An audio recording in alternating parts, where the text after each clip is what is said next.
অনেকেই উপহাস করে বলে জামাত ইসলামে যোগ দিলে তারা জান্নাতের টিকিট দিবে। আরে ভাই, বাংলাদেশে এমন কোনো দল নাই যেই দলে গেলে আপনাকে জান্নাতের টিকিট দিবে। তবে এরকম দল আপনি একটাও পাবেন না যেই দলে যোগ দেওয়ার পরে ওই দলের নেতাকর্মীরা আপনাকে নামাজের উপদেশ দিবে, সৎ কাজের উপদেশ দিবে। এই দলের একজন ভালো কর্মী হতে হলে অবশ্যই আপনাকে নামাজি হতে হবে, অবশ্যই আপনাকে সৎ হতে হবে। আপনি মিথ্যা কথা বলতে পারবেন না, আপনি চুরি করতে পারবেন না, আপনি সুদ খাইতে পারবেন না, আপনি অন্যের হক নষ্ট করতে পারবেন না।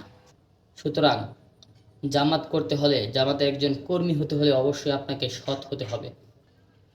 আর আমরা এটা সবাই জানি যে একজন সৎ, একজন মোমেন, একজন ইমানদার, একজন নামাজি ব্যক্তি কখনো জাহান্নামে যেতে পারে না।